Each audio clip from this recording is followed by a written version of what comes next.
El aire en mi comedor de la Avenida del Libertador, 4500, olía a pino navideño y a traición. La mesa, puesta para 12 personas, era una obra de arte. El mantel de lino blanco, importado de Irlanda, caía con una perfección matemática. La vajilla de Limoges reflejaba las luces del candelabro de cristal como un millar de ojos fríos y distantes. Todo estaba impecable, un escenario perfecto para la farsa familiar que estábamos a punto de representar. Mi hijo Daniel, sentado a mi derecha, evitaba mi mirada, concentrado en alinear su cuchillo con una precisión que nunca demostró en sus decisiones de vida. A su lado, Paula, su esposa, vibraba con una energía depredadora, como un felino que finalmente ha acorralado a su presa. Los demás invitados, amigos y parientes lejanos, conversaban en murmullos, sintiendo la densidad eléctrica que precede a las tormentas. Paula se puso de pie. El tintineo de su cuchara contra la copa de cristal cortó el murmullo y todas las cabezas se giraron hacia ella. Sostenía la copa con una delicadeza estudiada, la manicura roja brillando bajo la luz. «¡Un brindis!», anunció, su voz melosa recorriendo la mesa y deteniéndose justo antes de llegar a mí. Su sonrisa era amplia, pero no alcanzaba sus ojos, que estaban fijos en el futuro que creía haber conquistado. Por las nuevas etapas y por tomar las decisiones correctas, aunque sean difíciles, sentí la mirada de Federico, el administrador del edificio, un hombre decente al que habíamos invitado por cortesía, clavarse en su plato. Él sabía que algo estaba mal. El silencio se estiró, pesado y expectante. ¿Acaso pensaban que no me daría cuenta del golpe que estaban preparando? A partir de mañana, continuó Paula, su voz ahora con un falso tono de solemnidad, para proteger el patrimonio y, por supuesto, la salud de Marta, Daniel y yo, asumiremos la administración total de sus bienes. Cada palabra era una palada de tierra sobre un ataúd que ellos mismos habían construido para mí. Es una decisión tomada, consultada con expertos, por el bien de todos. Su mirada finalmente se encontró con la mía, un dardo de suficiencia y lástima fingida. Tu tarjeta Platinum ya fue cancelada, suegra. Es por tu bien, para que no te preocupes más por esas cosas. El aplauso fue débil, un sonido de hojas secas arrastradas por un viento incómodo. Daniel seguía sin mirarme. En ese instante, no era mi hijo, era el cómplice de mi despojo. Mi cartera de cuero reposaba en mi regazo, con una calma que no sentía, pero que había perfeccionado durante 70 años. La abrí. Mis dedos, manchados por la tinta de incontables libros de contabilidad, buscaron y encontraron el rectángulo de plástico frío y pesado. Lo saqué lentamente, sin apartar la vista de los ojos de Paula. El murmullo en la mesa se extinguió por completo. Cada movimiento mío era ahora el centro del universo. Sostuve la tarjeta en el aire por un segundo. El nombre, Marta Salinas, grabado en plata. Un testimonio silencioso de quién había construido todo lo que ellos ahora reclamaban. Luego, con un gesto deliberado, la coloqué boca abajo sobre el inmaculado mantel de lino, junto a mi copa de vino, que permanecía intacta. El sonido fue casi imperceptible, pero resonó como un disparo en el silencio. El plástico oscuro contra la blancura del lino era una declaración. No necesitaba gritar, no necesitaba llorar.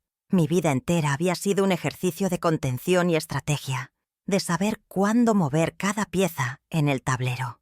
Ellos, en 1900, su arrogancia juvenil, habían confundido mi silencio con debilidad, mi generosidad con senilidad. Creían haber dado jaque mate, sin darse cuenta de que yo había diseñado el tablero y escrito las reglas del juego 30 años atrás. Mi voz, cuando finalmente hablé, fue apenas un susurro, pero cortó el aire con la precisión de un bisturí. Me dirigí a mi hijo, al niño cuyos estudios de $85,000 pagué trabajando de noche, al hombre por cuya empresa hipotequé esta misma casa. Daniel, hijo, dije, y por primera vez en toda la noche, él levantó la vista. De verdad no tienes idea de lo que acabas de permitir. La cena continuó, pero para mí, todo se había vuelto un borrón de sonidos y sabores sin sentido. La gente hablaba, reía, comía el pavo que yo misma había ordenado, bebía el vino de mi cava. Paula ya actuaba como la nueva señora de la casa, dando una instrucción sutil a la empleada que había trabajado conmigo durante 20 años, un gesto que no me pasó desapercibido. La humillación era un fuego lento quemándome por dentro, pero mi mente, la mente de una contadora que nunca perdió un centavo en un balance, ya estaba trabajando. Estaba abriendo los archivos de mi memoria.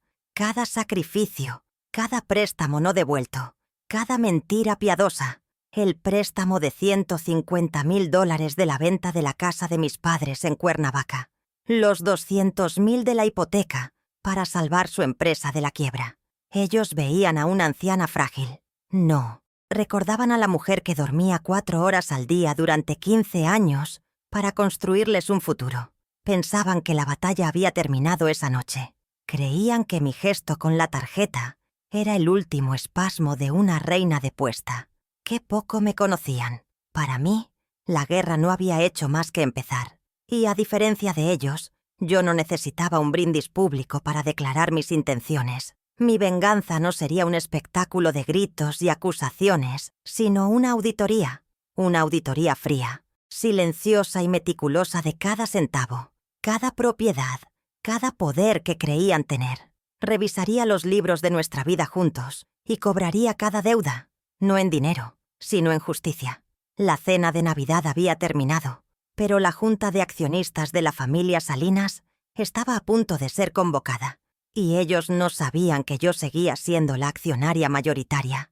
Mientras recogían los platos del postre, mi nieto Leo, de 16 años, se acercó a mi silla, con la torpeza propia de su edad, pero con una sinceridad que sus padres habían perdido hacía mucho tiempo.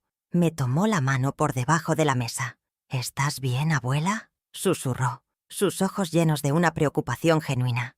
Esa simple pregunta fue el único regalo verdadero que recibí esa noche. Le apreté la mano y le ofrecí una pequeña sonrisa. «Nunca he estado mejor, cariño. A veces solo hay que reorganizar las cuentas para que todo vuelva a cuadrar». Él no entendió, pero asintió, validando mi dolor sin necesidad de palabras. En ese momento supe que no todo estaba perdido. Había al menos un activo en esta familia que aún valía la pena salvar. El resto, sin embargo, estaba a punto de ser liquidado. El aire en mi comedor de la Avenida del Libertador 4500 olía a pino navideño y a traición.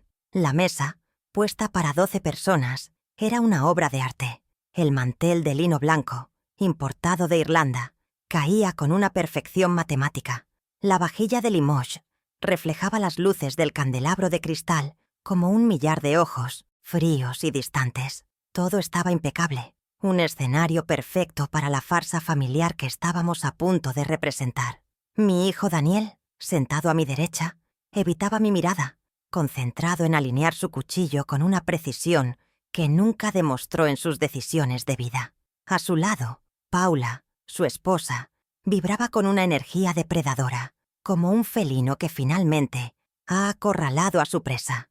Los demás invitados, amigos y parientes lejanos, conversaban en murmullos, sintiendo la densidad eléctrica que precede a las tormentas. Paula se puso de pie. El tintineo de su cuchara contra la copa de cristal cortó el murmullo y todas las cabezas se giraron hacia ella. Sostenía la copa con una delicadeza estudiada, la manicura roja brillando bajo la luz. «Un brindis», anunció, su voz melosa recorriendo la mesa y deteniéndose justo antes de llegar a mí. Su sonrisa era amplia, pero no alcanzaba sus ojos, que estaban fijos en el futuro que creía haber conquistado. Por las nuevas etapas y por tomar las decisiones correctas, aunque sean difíciles. Sentí la mirada de Federico, el administrador del edificio, un hombre decente al que habíamos invitado por cortesía, clavarse en su plato. Él sabía que algo estaba mal. El silencio se estiró, pesado y expectante. ¿Acaso pensaban que no me daría cuenta del golpe que estaban preparando? «A partir de mañana», continuó Paula, su voz ahora con un falso tono de solemnidad, «para proteger el patrimonio y, por supuesto, la salud de Marta, Daniel y yo asumiremos la administración total de sus bienes». Cada palabra era una palada de tierra sobre un ataúd que ellos mismos habían construido para mí. Es una decisión tomada, consultada con expertos, por el bien de todos. Su mirada finalmente se encontró con la mía, un dardo de suficiencia y lástima fingida. «Tu tarjeta Platinum ya fue cancelada, suegra. Es por tu bien, para que no te preocupes más por esas cosas». El aplauso fue débil, un sonido de hojas secas arrastradas por un viento. Incómodo. Daniel seguía sin mirarme. En ese instante no era mi hijo, era el cómplice de mi despojo. Mi cartera de cuero reposaba en mi regazo, con una calma que no sentía, pero que había perfeccionado durante 70 años. La abrí. Mis dedos, manchados por la tinta de incontables libros de contabilidad, buscaron y encontraron el rectángulo de plástico frío y pesado. Lo saqué lentamente, sin apartar la vista de los ojos de Paula. El murmullo en la mesa se extinguió por completo. Cada movimiento mío era ahora el centro del universo. El pulso de la habitación parecía haberse detenido, todos conteniendo la respiración, esperando una explosión de llanto o un grito de ira que nunca llegaría. Mi autocontrol era mi armadura, forjada en décadas de balances nocturnos y crisis silenciosas. Ellos esperaban un melodrama, pero yo solo sabía de matemáticas y consecuencias, y la ecuación de esa noche estaba terriblemente desequilibrada. Sostuve la tarjeta en el aire por un segundo. El nombre, Marta Salinas, grabado en plata. Un testimonio silencioso de quien había construido todo lo que ellos ahora reclamaban. Luego, con un gesto deliberado, la coloqué boca abajo sobre el inmaculado mantel de lino, junto a mi copa de vino, que permanecía intacta. El sonido fue casi imperceptible, un leve clic del plástico contra la tela, pero resonó como un disparo en el silencio absoluto de la sala. El plástico oscuro contra la blancura del lino era una declaración de guerra silenciosa, un punto final, que en realidad era un punto de partida. Ese pequeño objeto se convirtió en el epicentro de todas las miradas, un símbolo tangible del poder que creían haberme arrebatado, sin saber que solo era la punta del iceberg de mi verdadero patrimonio. El plástico oscuro contra la blancura del lino era una declaración. No necesitaba gritar, no necesitaba llorar. Mi vida entera había sido un ejercicio de contención y estrategia, de saber cuándo mover cada pieza en el tablero. Ellos, en su arrogancia juvenil, habían confundido mi silencio con debilidad, mi generosidad con senilidad. Creían haber dado jaque mate, sin darse cuenta de que yo había diseñado el tablero y escrito las reglas del juego 30 años atrás. Mi voz, cuando finalmente hablé, fue apenas un susurro, pero cortó el aire con la precisión de un bisturí. Me dirigí a mi hijo, al niño cuyos estudios de $85,000 pagué trabajando de noche, al hombre por cuya empresa hipotequé esta misma casa. «Daniel, hijo», dije, y por primera vez en toda la noche, él levantó la vista. «De verdad no tienes idea de lo que acabas de permitir». La cena continuó, pero para mí, todo se había vuelto un borrón de sonidos y sabores sin sentido. La gente hablaba, reía, comía el pavo que yo misma había ordenado, bebía el vino de mi cava. Paula ya actuaba como la nueva señora de la casa, dando una instrucción sutil a la empleada que había trabajado conmigo durante 20 años, un gesto que no me pasó desapercibido. La humillación era un fuego lento quemándome por dentro, pero mi mente, la mente de una contadora que nunca perdió un centavo en un balance, ya estaba trabajando. Pensaban que la batalla había terminado esa noche. Creían que mi gesto con la tarjeta era el último espasmo de una reina depuesta. Qué poco me conocían. Para mí, la guerra no había hecho más que empezar, y mi venganza no sería un espectáculo, sino una auditoría. Mi memoria no es un álbum de fotos descoloridas, es un libro de contabilidad, con cada asiento perfectamente balanceado. Me transporto a 1995. El silencio de la oficina a las 3 de la mañana era mi única compañía, roto solo por el zumbido del aire acondicionado y el tecleo constante de la calculadora. Durante 15 largos años, mi vida transcurrió en un turno nocturno, de 10 de la noche a 6 de la mañana, para poder pagar los $85,000 que costó la colegiatura de la universidad privada de Daniel. Él dormía en su cama caliente, soñando con un futuro brillante, sin saber que yo apenas dormía 4 horas al día para construirle los cimientos de ese sueño. Cada noche, al ver el amanecer desde la ventana de mi cubículo, Me decía a mí misma que el sacrificio valía la pena. Qué equivocada estaba. El agotamiento era un veneno lento que se filtraba en mis huesos. De día era madre, la que preparaba el desayuno y revisaba las tareas. De noche, era la contadora que cuadraba balances ajenos para poder pagar el nuestro. Recuerdo la sensación del papel bajo mis dedos, las columnas de números que se volvían borrosas por el cansancio. Cada cifra que conciliaba, cada informe que entregaba a tiempo, era un pago más para su educación, un paso más hacia la vida que yo nunca tuve. Él nunca supo del café quemado que me mantenía despierta, ni de los fines de semana que pasaba recuperando el sueño perdido, en lugar de vivir. Confundió mi resistencia con una fuente inagotable de recursos, sin entender que cada centavo estaba manchado con mi sudor y mi tiempo. Luego llegó el 2008, el año en que su ambición superó su capacidad. Su primera empresa necesitaba una inyección de capital que no tenía. La solución para él era obvia. La casa de mis padres en Cuernavaca. Una propiedad de 250 metros cuadrados, con un jardín donde las jacarandas florecían cada primavera y un patio donde aún resonaban las risas de mi infancia. La vendí por $150,000. Firmamos un documento que él mismo redactó, llamándolo un préstamo. Sostuve ese papel en mis manos, sintiendo el peso no del dinero, sino de los recuerdos que estaba entregando. Él lo guardó en un cajón y nunca más lo mencionó. Para mí, esa casa no tenía precio. Para él, solo tenía un valor de mercado. Ese préstamo fue mi primer gran error de cálculo, no financiero, sino emocional.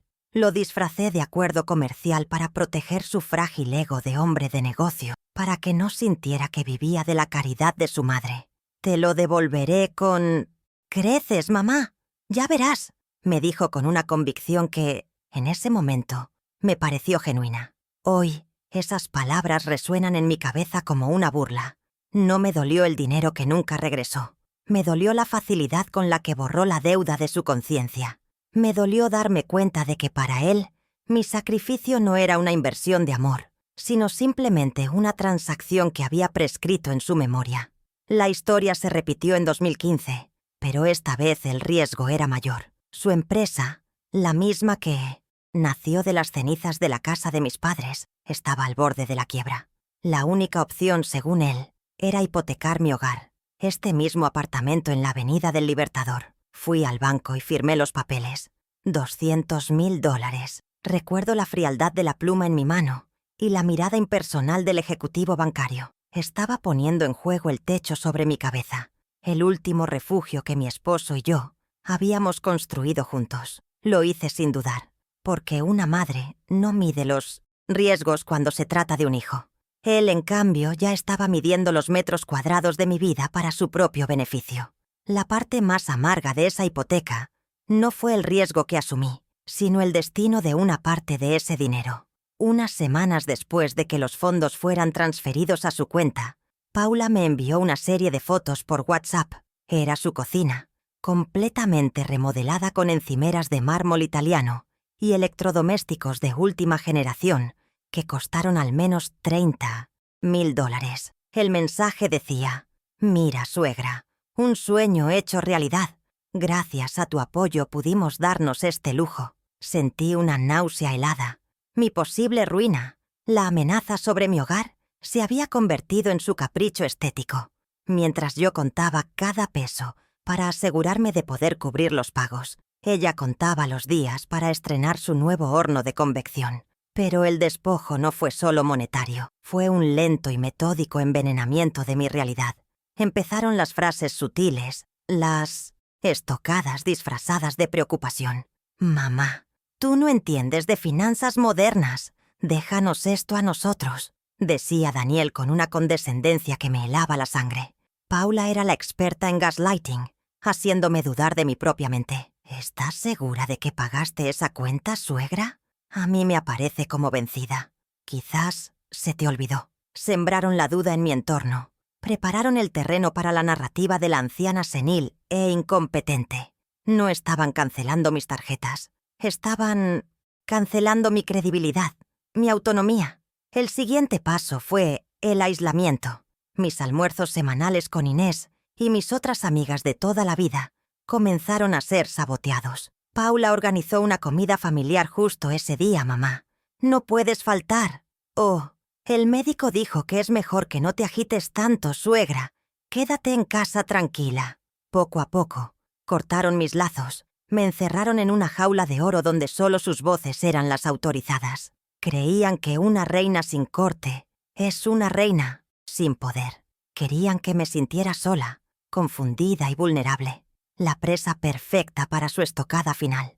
No se dieron cuenta de que en mi soledad, mi mente, la mente de una contadora, se volvía más aguda y peligrosa. Ellos creían que la memoria se gasta con los años, como la tinta de un viejo recibo. No entendían que mi mente es un libro mayor, donde cada sacrificio, cada préstamo no devuelto y cada mentira están registrados en una cuenta por cobrar. Cada una de esas acciones no fueron eventos aislados, fueron débitos contra mi amor y mi confianza. Ahora, en el silencio de mi apartamento, después de la humillación pública, he abierto ese libro.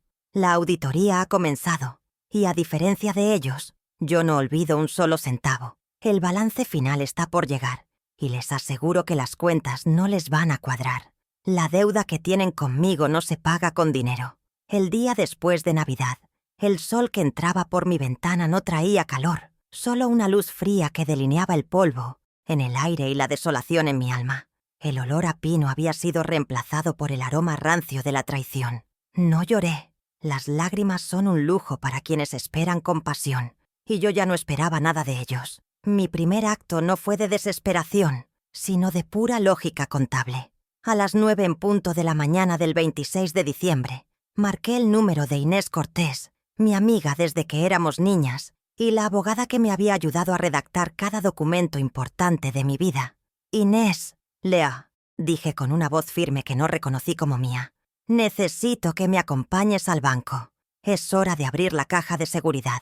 El plan se había activado. La bóveda del banco BBVA en la calle Madero es un lugar donde el tiempo se detiene. El aire es frío, reciclado, y el silencio es tan profundo que puedes oír el latido de tu propio corazón. Acompañada por Inés y un empleado del banco con una cara impasible, seguimos el protocolo de siempre.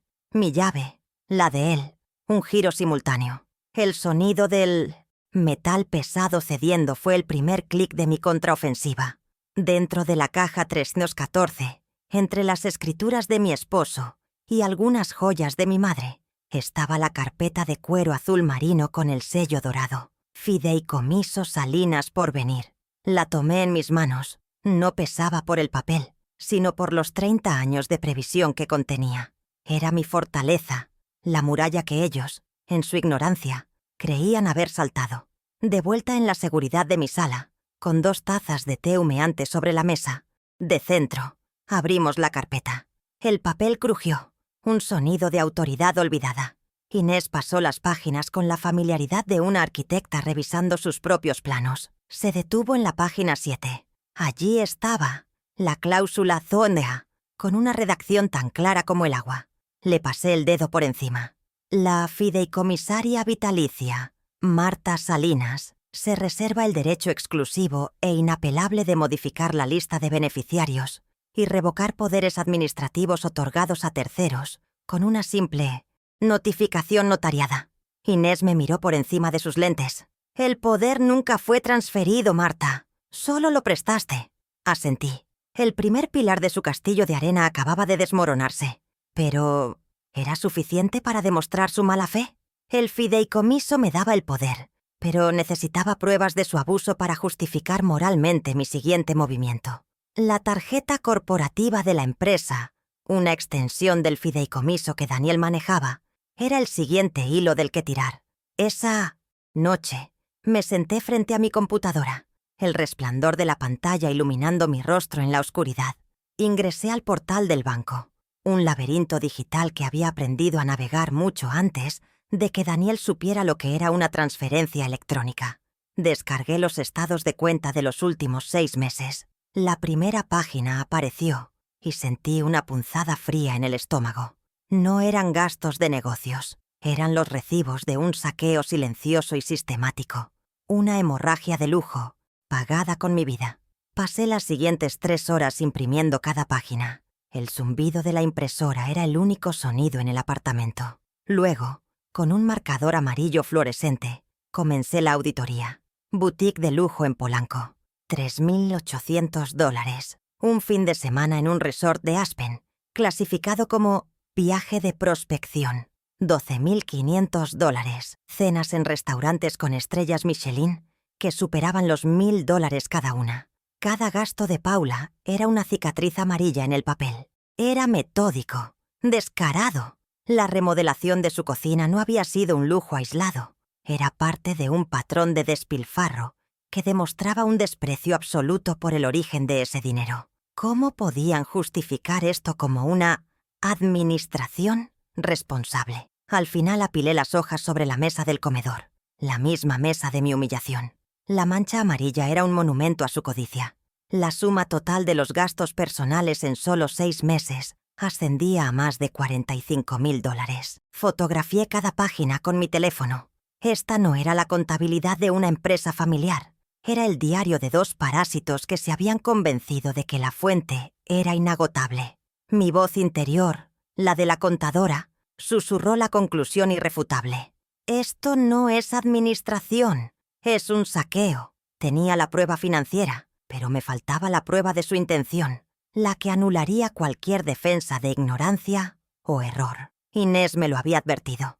Van a alegar que lo hicieron por tu bien, que tu mente ya no es la de antes. Necesitas que lo digan ellos mismos. La idea me repugnaba, pero era necesaria.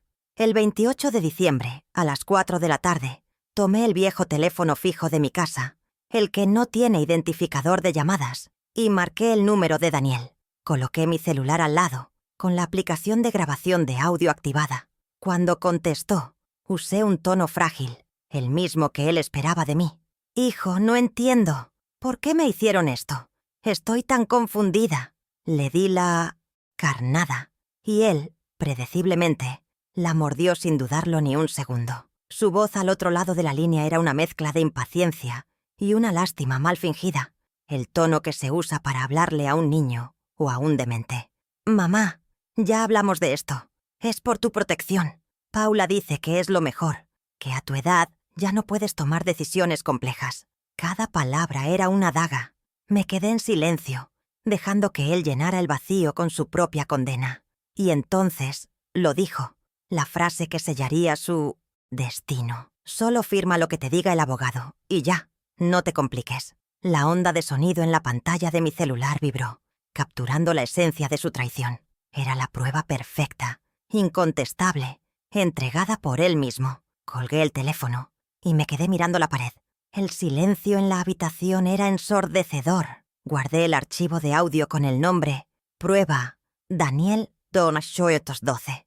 No sentí triunfo, solo un vacío helado. Había grabado a mi propio hijo, admitiendo que me consideraba una incompetente a la que se podía manipular. Había cruzado un límite que nunca imaginé, pero ellos me habían empujado a hacerlo. Escuché la grabación una vez más, la voz condescendiente de Daniel llenando el aire. Mi voz interior fue lapidaria. «Tu propia voz te condena, hijo». Ya tenía casi todo lo que necesitaba. Sin embargo, el destino me tenía reservada una última pieza del rompecabezas, una que llegaría de la fuente más inesperada. Un recuerdo fugaz me asaltó. La semana antes de Navidad, había visto a Paula en el lobby del edificio conversando animadamente con un hombre de traje que llevaba un portafolios. En ese momento no le di importancia, pero ahora, con la perspectiva de sus planes, la imagen cobró un nuevo y siniestro significado. Decidí actuar con la misma discreción que ellos creían poseer. Le escribí un correo electrónico a Federico Lozano, el administrador del edificio. Le pregunté, con el pretexto de una revisión de seguridad, si podía facilitarme el registro de visitas no anunciadas a mi piso durante el último mes. Federico, que había presenciado mi humillación en la cena, respondió en menos de 1 hora. El correo electrónico apareció en mi bandeja de entrada. Lo abrí con un nudo en la garganta. El mensaje de Federico era corto y profesional, pero su contenido era una bomba. Adjuntaba una línea del registro de seguridad del edificio. La leí 2 veces, incrédula.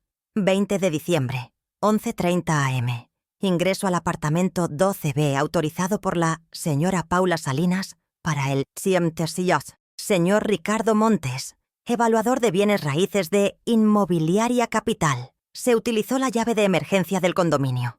Mi corazón se detuvo.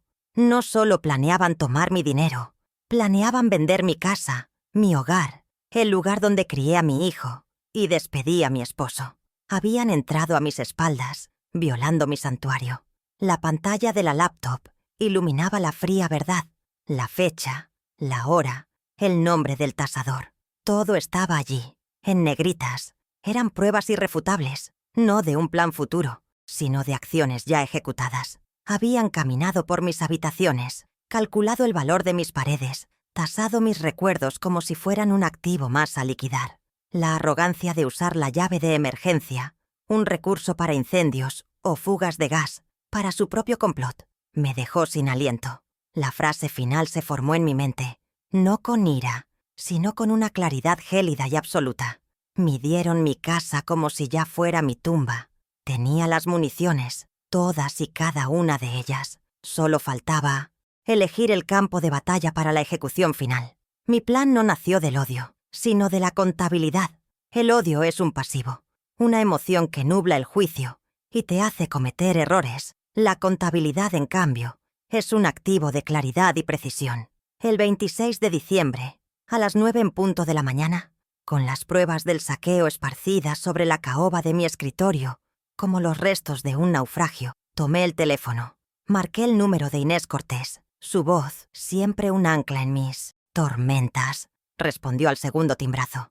«Inés», dije, mi tono tan nivelado como una línea en un libro mayor. «Necesito un ajuste de cuentas. Literalmente». El silencio al otro lado de la línea fue breve, pero cargado de una comprensión de 50 años de amistad. «Estaré allí en 1 hora. No toques nada». La primera jugada en el tablero estaba a punto de hacerse, y sería silenciosa, metódica y devastadora. Inés llegó a las 10, trayendo consigo el aroma a café fuerte y la autoridad de una vida dedicada a la ley. Se sentó frente a mí, en mi sala, y revisó cada documento con una concentración quirúrgica. Primero, los estados de cuenta, sus cejas arqueándose levemente ante la desfachatez de los gastos. Luego, el correo electrónico de Federico, que leyó 2 veces, su expresión endureciéndose con cada palabra. «Esto es más que mala fe, Marta. Esto es un plan de despojo premeditado».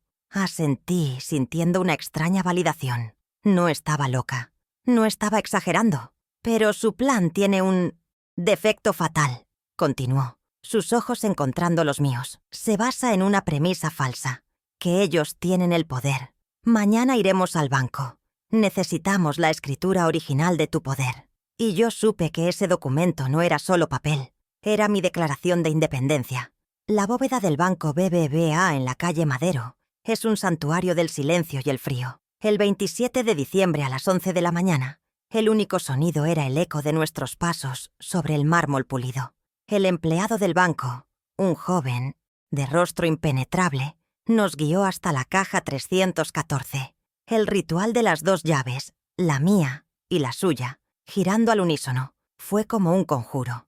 La pesada puerta de acero se abrió con un suspiro metálico, revelando el contenedor oscuro en su interior. Mis manos no temblaron cuando saqué la carpeta de cuero azul. La abrí allí mismo, bajo la luz fluorescente de la bóveda. Mis dedos encontraron la cláusula 12A.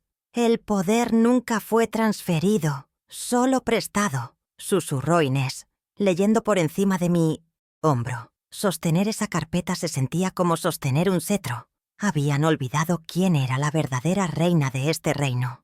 Ahora tenía la corona en mis manos. Esa misma tarde, de vuelta en la soledad de mi estudio, extendí los estados de cuenta certificados que había solicitado en el banco. Ya no eran simples impresiones, eran pruebas oficiales, cada página sellada con la autoridad de la institución. Comencé mi propia auditoría, no con el marcador amarillo de la ira, sino con la pluma roja de la contadora. Creé una hoja de cálculo, categorizando cada gasto: lujo personal, viajes no justificados, restaurantes. La suma final de $45.000 en 6 meses era obscena, pero la precisión del análisis me devolvió una sensación de control. Cada cifra verificada, cada recibo clasificado, era un ladrillo más en el muro que estaba construyendo a mi alrededor.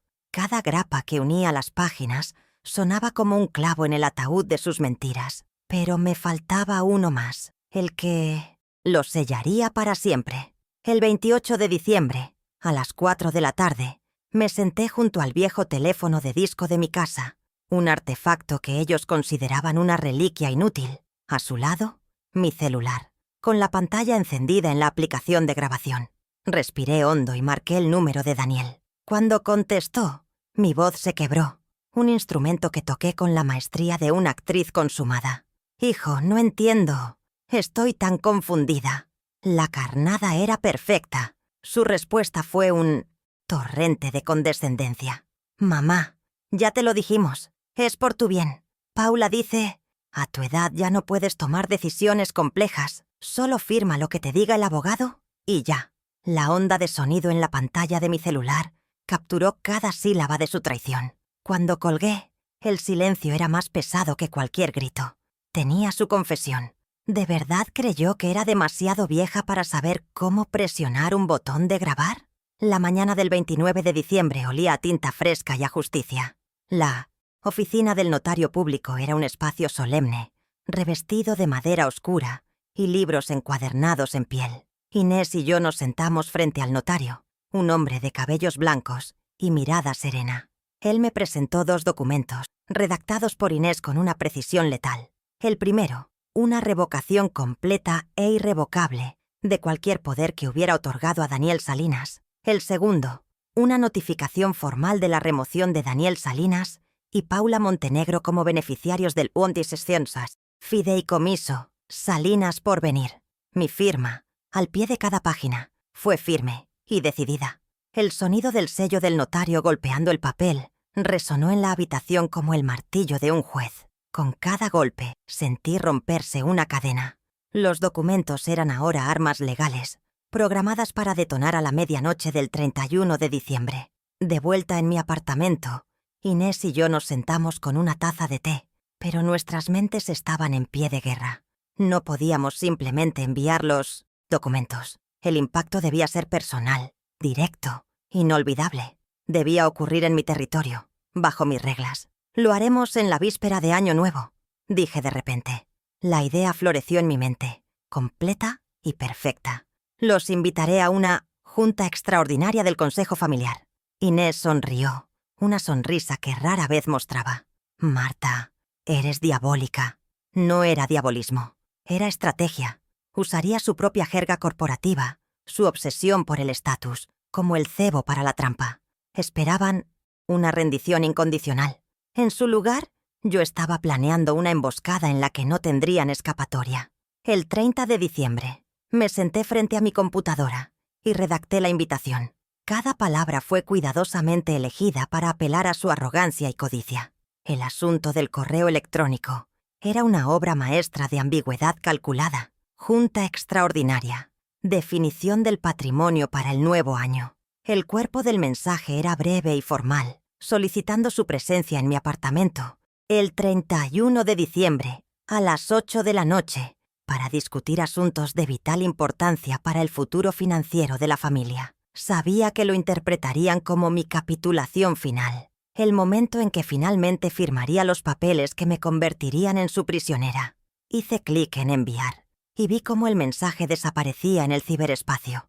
La trampa estaba puesta. Ahora solo tenía que esperar a que la presa, cegada por su propia soberbia, caminara directamente hacia ella. Las siguientes 24 horas transcurrieron en una calma tensa, la quietud que precede a la tormenta. Le di instrucciones precisas a Carmen, mi empleada de confianza. «Carmen, por favor, prepare la sala no para una fiesta, sino para una reunión de negocios». La gran mesa de centro de cristal fue despejada de adornos y se convirtió en una mesa de directorio. Coloqué mi sillón en la cabecera y frente a él, 2 sillas ligeramente más bajas. Era una escenografía de poder. Luego, hice una llamada a un servicio de autos. Reservé un sedán discreto sin lujos, para las 9 de la noche del 31. No les daría la satisfacción de irse en su propio vehículo. Cada detalle importaba. No solo perderían su poder, serían testigos de su transferencia en una actuación perfectamente coreografiada por mí. El acto final de mi preparación fue ensamblar la carpeta de la evidencia. Elegí una de cuero negro, sobria y elegante. Dentro, coloqué los documentos en el orden exacto en que los presentaría. Primero, los estados de cuenta de la tarjeta corporativa, con los más de $45,000 en gastos personales resaltados. Segundo, la impresión del correo de Federico, la prueba de la tasación clandestina de mi hogar. Tercero, una pequeña tarjeta con un código QR que enlazaba directamente al archivo de audio de mi llamada con Daniel. Y por último, en un compartimento separado, las 2 notificaciones notariales, frías y definitivas. Cerré la carpeta. Reposaba sobre mi escritorio, no como una colección de papeles, sino como el guión del acto final de sus vidas tal como las conocían, y yo me sabía cada línea de memoria. Pasé la tarde del 31 de diciembre, no con ansiedad, sino en una profunda y serena reflexión. Saqué los viejos álbumes de fotos, vi a Daniel en su primer día de clases, en su graduación, el día de su boda. Sentí una punzada de melancolía por el hijo que había sido, o que yo había creído que era, pero esa tristeza no me debilitó. Al contrario, fortaleció mi resolución. Esto no era un acto de venganza contra él, sino un acto de preservación por mí, por la memoria de mi esposo, por el futuro de mi nieto Leo. Era una amputación necesaria para salvar el resto del cuerpo. Tuve que matar a la madre, que perdonaba todo para permitir que la mujer que lo construyó todo pudiera sobrevivir. Estaba lista para enfrentar al fantasma del hijo que una vez amé. A las 7, una hora antes de la reunión, llegó Inés. Su presencia era un bálsamo de calma y acero. Hicimos un último repaso del plan. Ella no estaría allí como mi amiga, sino como mi asesora legal, una observadora silenciosa cuya sola presencia conferiría una gravedad oficial al procedimiento. «Recuerda, Marta», me dijo colocando una mano sobre mi hombro, «no necesitas levantar la voz. Los documentos gritarán por ti. Tu silencio será más elocuente que cualquier acusación». Inés tenía razón. Mi poder ya no residía en mi ira, que se había consumido para convertirse en combustible, sino en la verdad irrefutable, impresa en papel, autenticada por un notario y lista para ser desplegada. Los minutos finales antes de las 8 se deslizaron con una lentitud deliberada.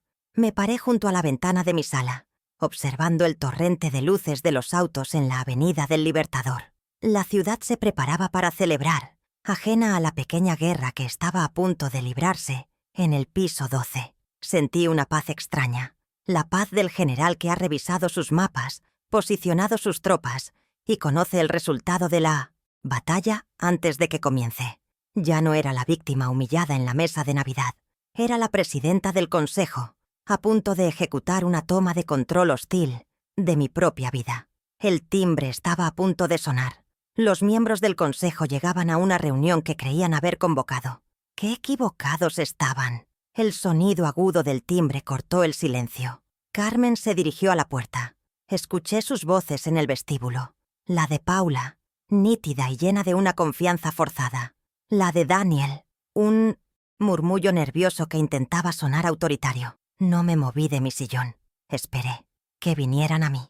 Entraron en la sala y su arrogancia se congeló por un instante. Vieron la disposición de los muebles, a Inés sentada discretamente a mi lado, la carpeta negra sobre la mesa. Sus rostros mostraron una fracción de segundo de confusión.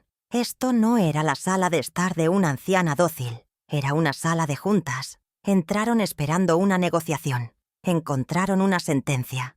La segunda fase de mi plan acababa de comenzar. La respuesta de Paula a mi correo electrónico llegó en menos de 10 minutos. Una confirmación tan rápida que delataba su ansiedad. «Estaremos allí. Es bueno ver que finalmente estás entrando en razón, suegra». Leí la frase 2 veces, sintiendo el veneno de su condescendencia. Entrando en razón. Para ella, la razón era mi rendición incondicional, la firma en un papel que me despojaría de todo.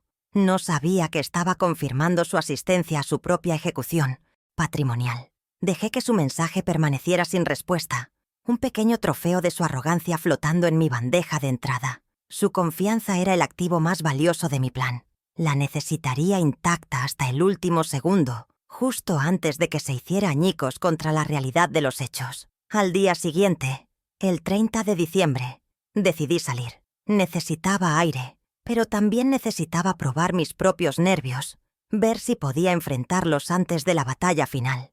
Mientras esperaba el ascensor en el pasillo silencioso de mi piso, la puerta del apartamento de enfrente se abrió y apareció Paula. El encuentro fue inevitable. Una prueba de fuego en el espacio confinado de 1,5 metros cuadrados. Llevaba un abrigo de piel que yo sabía que había costado más de $5,000, cargado a la cuenta de la empresa, por supuesto. Su sonrisa fue una mueca de triunfo. ¿Saliendo de paseo, suegra? Ten cuidado, no te vayas a perder. Su voz, cargada de una falsa preocupación, rebotó en las paredes de mármol del vestíbulo. Se detuvo a mi lado, esperando mi respuesta, esperando una señal de mi sumisión. El ascensor llegó con un suave tintineo, abriendo sus puertas de acero como el telón de un pequeño escenario. Entré primero, dirigiéndome al fondo. Paula me siguió, su perfume caro invadiendo el espacio neutral. Se colocó frente al panel de botones, presionando el de la planta baja con un gesto de dueña y señora. Luego se giró, apoyándose lánguidamente contra la pared, cruzando los brazos y mirándome con una suficiencia insoportable. Daniel está muy contento de que hayas aceptado la reunión. Será lo mejor para todos. El silencio que siguió a sus palabras fue mi única respuesta. Mis ojos se mantuvieron fijos en los números digitales que descendían sobre la puerta. No giré la cabeza, no ajusté mi postura. Me convertí en una estatua de indiferencia. Su sonrisa vaciló, reemplazada por una sombra de irritación. Mi silencio no era el de una anciana confundida. Era una pared de acero, impenetrable. Intentó de nuevo, su tono volviéndose más agudo. Espero que no hagas una escena mañana, Marta. Ya todo está decidido. El uso de mi nombre de pila, sin el suegra, fue un intento deliberado de despojarme de mi estatus matriarcal. Seguí sin moverme, mi pulso firme, mi respiración tranquila. Podía sentir su frustración creciendo en el aire viciado del ascensor, su poder evaporándose en mi negativa a reconocerlo. Ella necesitaba mi reacción, mi miedo o mi ira, para validar su control. Al no darle nada la dejé impotente, hablando sola en una caja de metal. ¿Qué poder tiene una reina si su súbdito se niega a arrodillarse? Cuando las puertas se abrieron en el lobby, salí sin mirarla, mis pasos resonando con una nueva firmeza sobre el suelo de granito.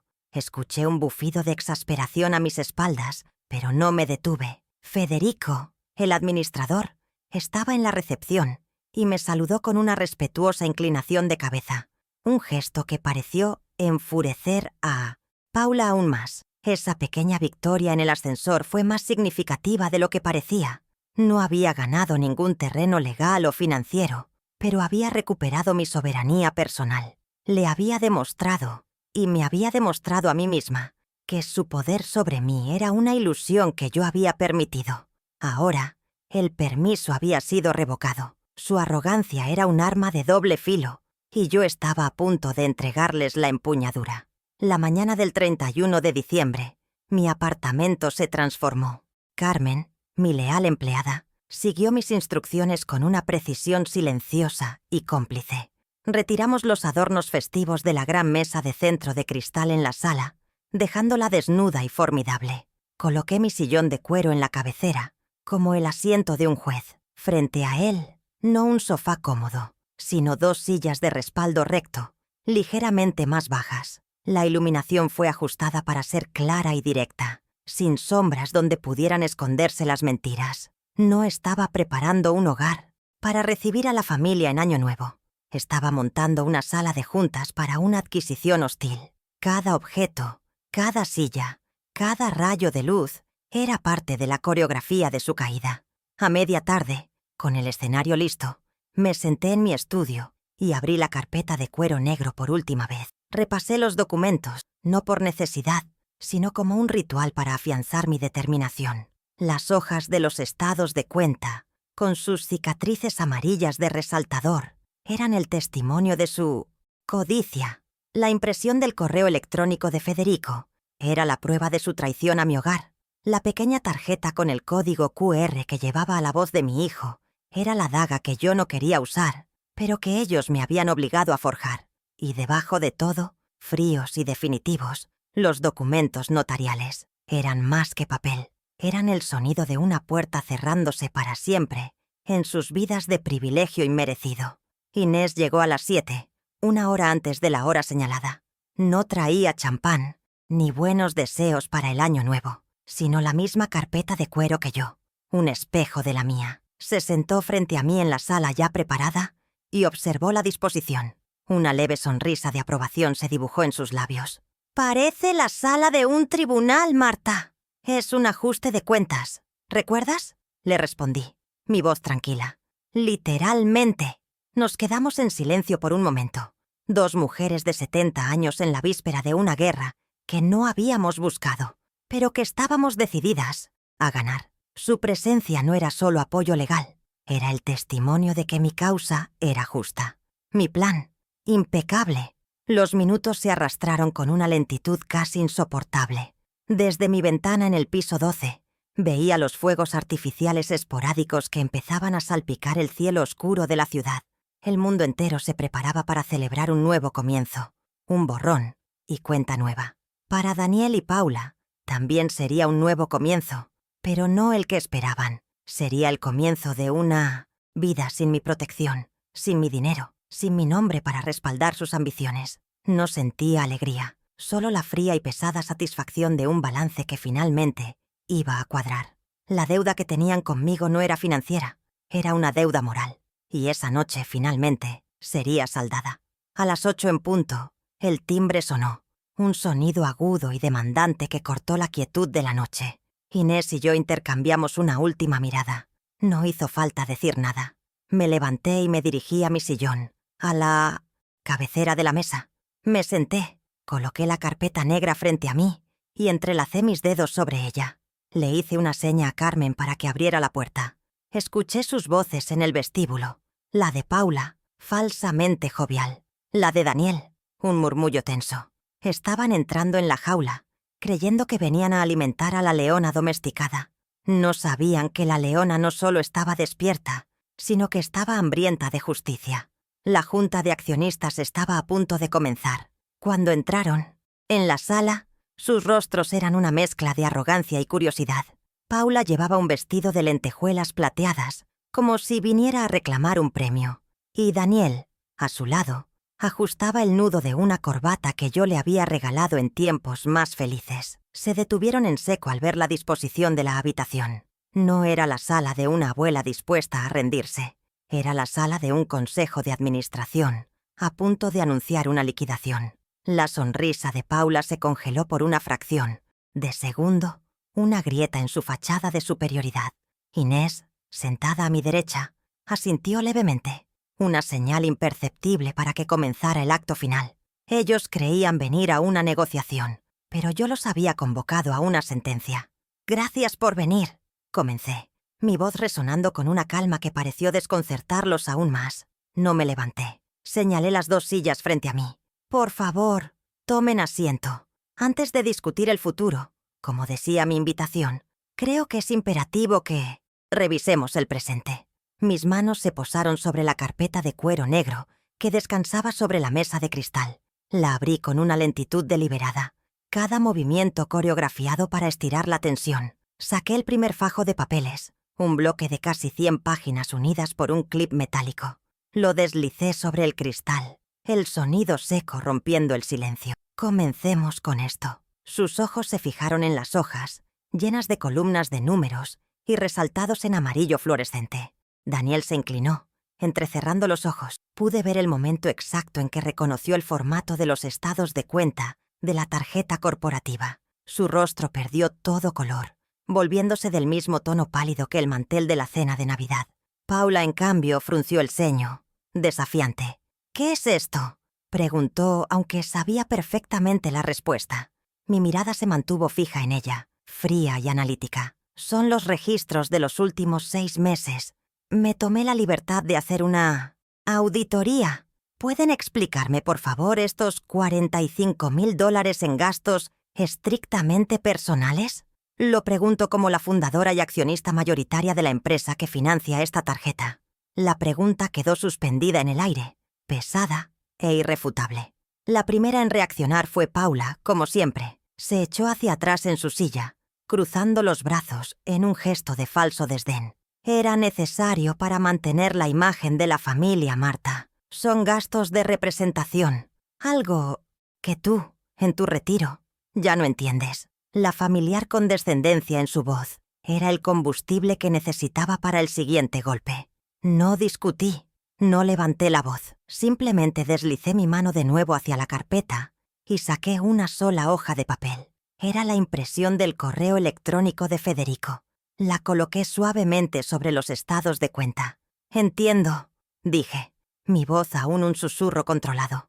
Una imagen como la que proyectaron al traer un tasador de bienes raíces a mi casa, a mis espaldas, usando la llave de emergencia del condominio. El silencio que siguió fue diferente. Ya no era tenso. Era un vacío absoluto, como si el aire hubiera sido succionado de la habitación. Paula abrió la boca, pero no salió ningún sonido. La prueba era tan específica, tan inesperada, que desmanteló su defensa en un instante. Daniel miraba el papel como si fuera una serpiente a punto de morderlo. Podía ver el pánico en sus ojos, la comprensión de que esto no era un arrebato emocional de una anciana, sino una emboscada meticulosamente planeada. Habían subestimado no solo mi inteligencia, sino mi acceso a la información.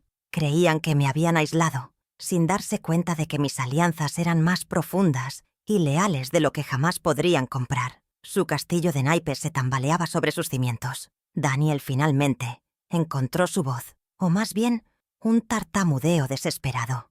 «Mamá, es que no entiendes. Lo hicimos por...» Era la frase exacta que estaba esperando. El anzuelo que había lanzado en nuestra llamada telefónica. No lo dejé terminar. Levanté una mano, pidiendo silencio con un gesto que él obedeció por puro instinto. Tomé mi celular, que yacía boca abajo sobre la mesa. Con un solo toque, la pantalla se iluminó. Presioné el icono de reproducción. La voz de mi hijo, clara y condescendiente, llenó la sala solemne. «A tu edad ya no puedes tomar decisiones complejas. Solo firma lo que te diga el abogado y ya». La grabación continuó por unos segundos más, capturando la esencia de su traición en el éter digital. El efecto fue devastador.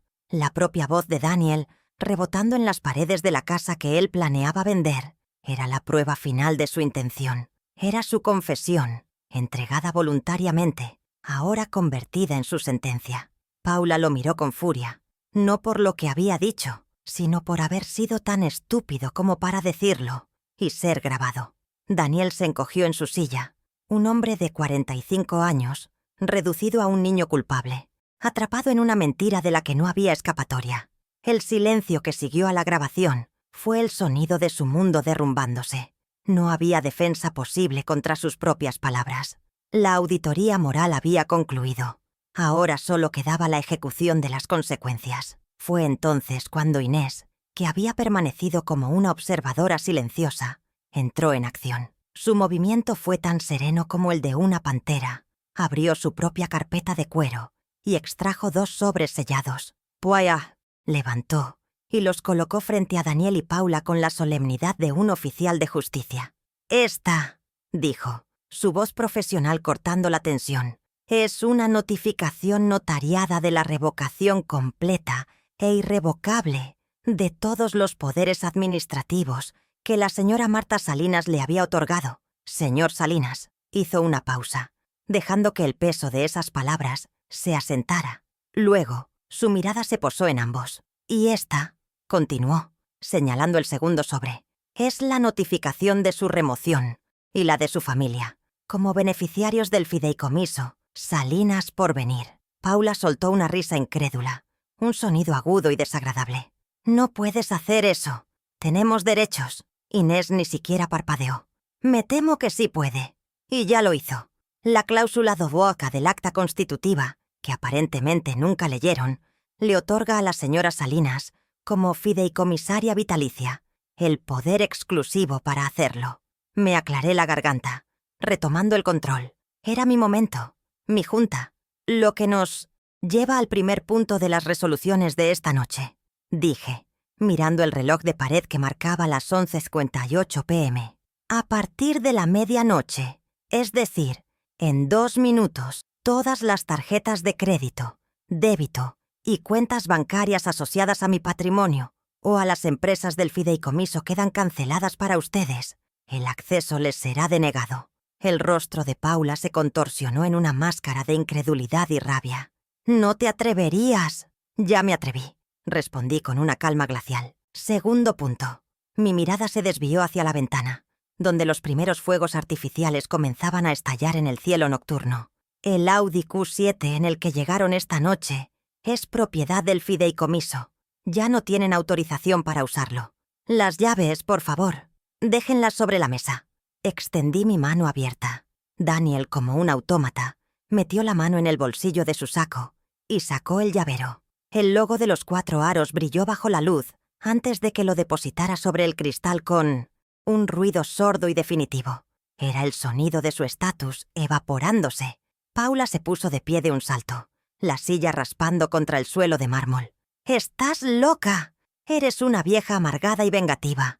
Nos quitaste todo». Sus gritos eran agudos, histéricos, la reacción de una depredadora que se da cuenta de que ha caído en una trampa más grande. No respondí a su ira.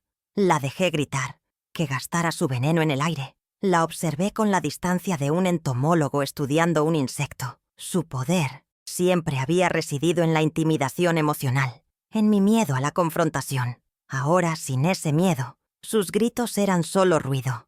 El último estertor de una reina depuesta que no tenía reino ni súbditos. Su furia no me afectaba. Era la confirmación de mi victoria. Esperé a que su arrebato se extinguiera en un jadeo tembloroso. Cuando el silencio regresó, más pesado que antes, pronuncié el golpe de gracia. «Tercer y último punto del orden del día», dije, mi voz sin una pizca de emoción. «El apartamento en el que viven en Polanco es también un activo del fideicomiso. Como ya no son beneficiarios, su contrato de comodato ha sido rescindido». Me incliné ligeramente hacia adelante, asegurándome de que mis palabras llegaran con la máxima claridad.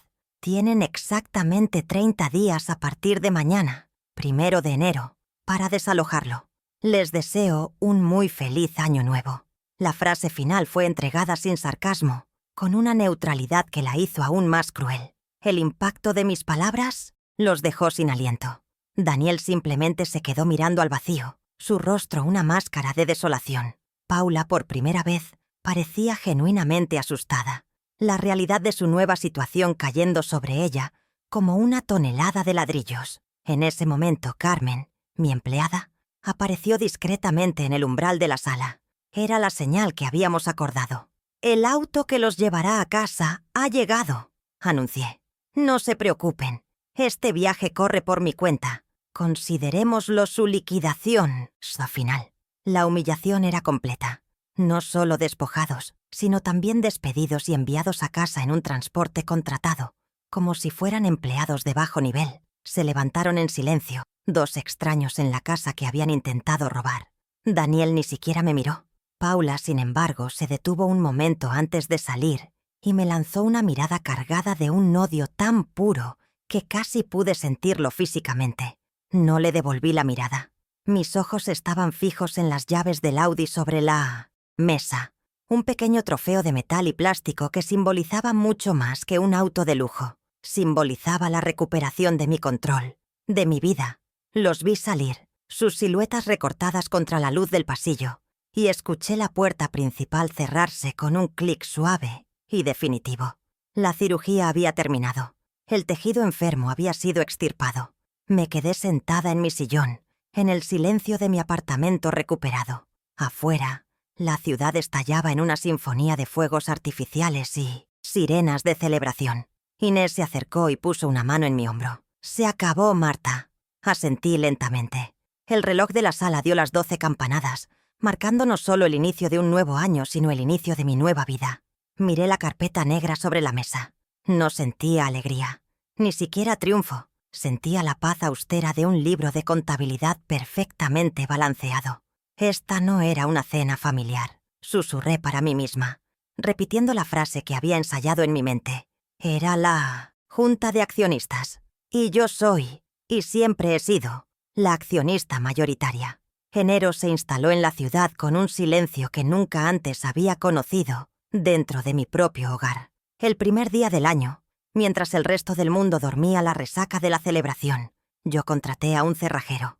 El sonido del metal siendo reemplazado, el chasquido de las nuevas cerraduras, fue más satisfactorio que cualquier fuego artificial. No era un acto de miedo, sino una declaración de soberanía. Las habitaciones, despojadas del eco de la arrogancia de Paula y la tensión de Daniel, respiraban de nuevo. Caminaba por los pasillos y el único sonido era el de mis propios pasos sobre el mármol, un ritmo constante y seguro. Había recuperado más que mi patrimonio. Había recuperado mi paz. La soledad no se sentía como un castigo, sino como el lujo de un espacio limpio y ordenado. Un balance final sin deudas emocionales pendientes. Pasaron 2 semanas antes de que Daniel intentara contactarme. No fue una llamada a mi celular, cuyo número ya no tenía, sino un mensaje desesperado a través del portero eléctrico del edificio. Su voz, distorsionada por el intercomunicador, sonaba despojada de toda su falsa autoridad, reducida a un ruego patético. Le indiqué a Carmen que le informara que cualquier comunicación debía hacerse a través de la oficina de Inés Cortés. Establecí el primer límite, el más importante. El acceso a mí ya no era un derecho de nacimiento, sino un privilegio que debía ser solicitado y evaluado. Más tarde, Inés me llamó para decirme que Daniel había suplicado una reunión. Su mundo se había desmoronado en 14 días y ahora buscaba los escombros de la única estructura que siempre lo había sostenido. Acepté verlo, pero no en mi casa. Elegí una pequeña cafetería en Coyoacán, un lugar neutral lleno de luz natural y el aroma a café recién molido. Me senté junto a la ventana, observándolo llegar. Parecía un hombre derrotado, con los hombros caídos y ojeras que no había visto antes. La ropa cara que llevaba parecía prestada, un disfraz que ya no le quedaba. Se sentó frente a mí y por primera vez en años me miró directamente a los ojos, sin rastro de la condescendencia que había adoptado como segunda piel. Su disculpa fue un torrente de palabras atropelladas, una mezcla de remordimiento y autocompasión. Lo escuché en silencio, no para perdonarlo, sino para auditar su arrepentimiento. ¿Lamentaba el dolor que me causó o las consecuencias que ahora sufría? Le ofrecí un acuerdo, no una reconciliación, una modesta asignación mensual, suficiente para cubrir sus necesidades básicas, no sus lujos. El dinero no saldría de mis cuentas personales, sino de un fondo específico administrado por Inés, con un propósito claro, un recurso de transición. Pero venía con condiciones innegociables. La primera, él, Paula y Leo debían asistir a terapia familiar e individual, con informes de progreso enviados directamente a mi abogada. La segunda, buscaría un trabajo real, sin el respaldo de mi nombre ni de mi capital. No estaba financiando a un hijo, estaba invirtiendo, con un riesgo altísimo, en la remota posibilidad de que un hombre de 45 años finalmente aprendiera a valerse por sí mismo. El amor incondicional había sido reemplazado por un contrato de desempeño. Paula, como era de esperar, se negó. Su orgullo era más grande que su necesidad. Inés recibió una carta de su abogado, llena de amenazas veladas y reclamos sobre derechos de herencia, inexistentes. La respuesta de Inés fue una obra maestra de eficiencia legal. Una sola página que adjuntaba copias de los documentos notariales y un recordatorio de que cualquier intento de litigio sería respondido con una contrademanda por malversación de fondos, utilizando los estados de cuenta como prueba A. El silencio que siguió fue absoluto. Paula había jugado su última carta y había perdido. La comunicación con ella quedó relegada a ese canal, un frío intercambio de documentos entre abogados. La puerta que una vez llamó la casa de mi suegra ahora estaba cerrada para ella con el cerrojo de la ley. Mi rutina se transformó. Los días ya no se medían por la ansiedad de sus llamadas o la anticipación de sus visitas, sino por el ciclo del sol. Me inscribí en un curso de jardinería en un vivero cercano. Aprendí a distinguir la tierra fértil de la estéril, a podar las ramas muertas para que las nuevas pudieran florecer. Mi balcón, antes un espacio olvidado, se convirtió en un santuario de macetas de terracota llenas de lavanda, romero y geranios. Hundir mis manos en la tierra se convirtió en mi propia forma de terapia. Estaba cultivando vida, belleza tangible que crecía con paciencia y cuidado, todo lo contrario a la riqueza rápida y artificial que ellos habían perseguido. El aroma a tierra húmeda y a flores reemplazó para siempre el olor a pino y traición de aquella Navidad. La única puerta que permaneció abierta de par en par fue para mi nieto, Leo. Establecimos una nueva tradición, la cena de los jueves. Venía solo, después de la escuela, y mientras preparábamos la pasta, hablábamos, no de sus padres, no del conflicto, sino de su futuro. Le mostré los viejos libros de contabilidad de su abuelo, las páginas amarillentas llenas de una caligrafía perfecta. Le expliqué el concepto de un activo y un pasivo, no solo en las finanzas, sino en la vida. Le estaba enseñando a leer los números, pero también a leer a las personas. Estaba construyendo en él los cimientos que habían fallado en su padre, asegurándome de que el verdadero patrimonio de la familia, la integridad, no se perdiera en su generación. Una mañana de febrero me dirigí al banco, pero no para revisar mi cartera de inversiones. Fui a la oficina del gerente para abrir una cuenta nueva. Firmé los documentos para establecer la Fundación Salinas, una pequeña organización sin fines de lucro, dedicadas a otorgar becas a estudiantes de contabilidad de bajos recursos. El primer cheque que firmé, con el nombre de mi difunto esposo en el membrete, fue para una joven brillante de la universidad pública. No se trataba de caridad, sino de propósito. El dinero que había recuperado de las garras de la codicia ahora se usaría para construir futuros, no para financiar fachadas. Mi patrimonio ya no era un tesoro familiar que debía ser protegido, sino una herramienta para generar valor en el mundo. A veces, por la noche, saco un viejo álbum de fotos. Me detengo en una imagen de Daniel, a los 10 años, sonriendo con un diente menos, abrazado a mí en un día de campo. Siento una punzada de dolor, no por el hombre que me traicionó, sino por el niño que se perdió en el camino. Permito que la tristeza me visite, como una vieja amiga, pero ya no la invito a quedarse. La reconozco, la honro y luego la despido. El duelo por el hijo que creí tener es una deuda que pago en cuotas de melancolía, pero es un balance que ya no me deja en números rojos. He aprendido a separar el amor por el recuerdo de la necesidad de protegerme de la realidad. Mi estatus en el edificio también cambió. Federico, el administrador, ahora me saluda con una deferencia que va más allá de la cortesía profesional. Es un saludo de respeto. Las vecinas que antes me miraban con lástima, ahora me sonríen con una admiración silenciosa. La narrativa de la anciana senil se había evaporado, reemplazada por la imagen de una mujer que había defendido su territorio con una precisión quirúrgica. Mi dignidad, que ellos intentaron pisotear en una cena pública, ahora se manifestaba en cada uno de mis pasos, en la forma en que sostenía la cabeza en alto al cruzar el lobby. No necesitaba decir una palabra. Mi presencia era el testimonio de mi victoria. Hace una semana, recibí un correo electrónico de Daniel. Era breve y formal. Me informaba que había encontrado un trabajo como gerente de ventas en una empresa de logística y que había comenzado su terapia. No pedía dinero ni perdón. Era simplemente un informe. Le respondí con una sola palabra. Recibido. Nuestra relación se ha convertido en esto. Un intercambio de información. Un contrato con términos claros y sin espacio para la manipulación emocional. Quizás, con el tiempo y mucho trabajo, pueda reconstruirse algo, pero será sobre una base de respeto, ganado, no de obligación filial. Por ahora, el silencio entre nosotros es un límite saludable.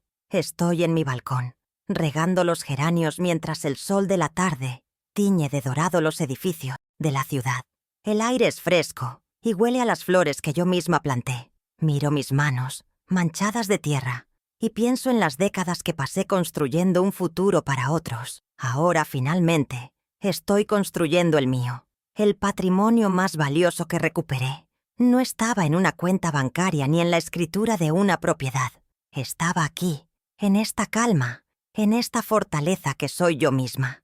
Me enseñaron que la familia es lo primero, pero la vida me enseñó que la primera persona de tu familia que debes proteger eres tú misma.